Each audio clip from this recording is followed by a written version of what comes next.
Donald Trump is not going to be the president of the United States in 2025. And there are several reasons why, which I'll get into. But just because he has absolutely no shot at winning, that doesn't mean we lighten up on him. We want November 2024 to be such an embarrassing loss for Donald Trump that even his staunchest supporters are like, damn.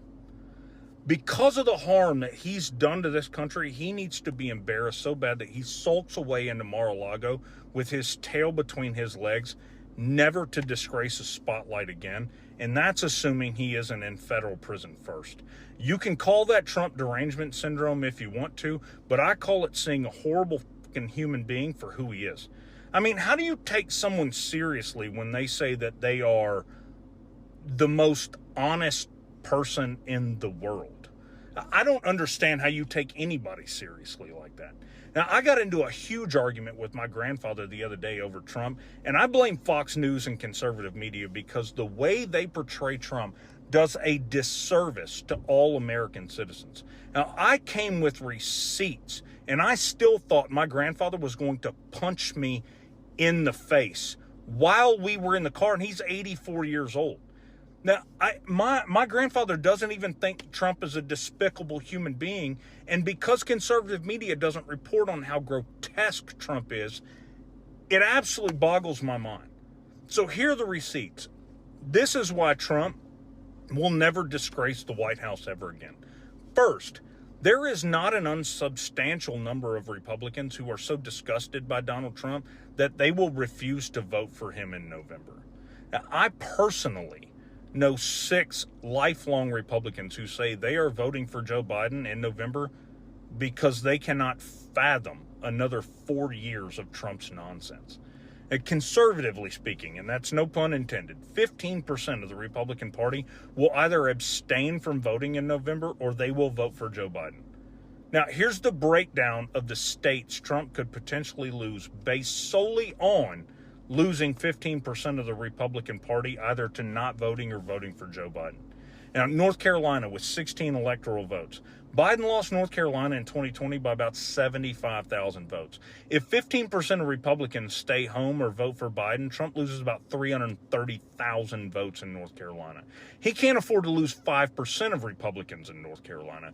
And you couple that with 2.7 million unaffiliated or independent or other party registered voters, of which Trump polls extremely poorly, and you're looking at a landslide victory in North Carolina.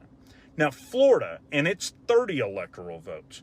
Trump won in 2020 by 371,000 votes. If 15% of the Republican Party in Florida, that's 750,000 votes. And there are 3.5 million independents in Florida, with abortion on the top of mind of 57% of those. Texas is similar to Florida with 40 electoral votes, and Trump's margin of victory being just 631,000. If Trump loses 15% of Republicans and more than 57% of independents, Biden could be the first Democrat president to flip Texas since Jimmy Carter in 1976. The same kind of breakdown works for Ohio as well. If any of those 4 states flip in 2024, it's a landslide for Biden. If they all flip, it's a bloodbath, and that's not in the same sense that Trump alluded to. Those 4 states have extremely narrow margins given the lack of independent support and the potential loss of Republican votes. If they all flip, the Electoral College goes in the ballpark of 410 to 128.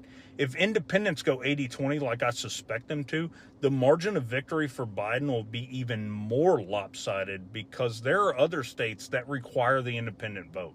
And finally, the abortion fight has the entire country flipping on its head. It's impossible to predict how that's going to go because the flip is going to be unprecedented. That's going to be felt more in the House and the Senate than in the presidential race. But we could see the House seat 50 new Democrats in 2025 based on the abortion backlash alone. So in short, there is absolutely no way Trump wins in 2024. And we need his supporters to understand this fact. The media isn't going to do it because reporting on close polling keeps their ratings up. Now, hopefully, we reach enough people that this election doesn't break out into riots based on lies like it did in 2020. But the fact of the matter is that there is absolutely no chance in Hades that Donald Trump disgraces the White House in 2025. We just have to get his supporters to understand that so that they don't actually try to start a civil war because they believe election fraud is an actual freaking thing. It's good to be back.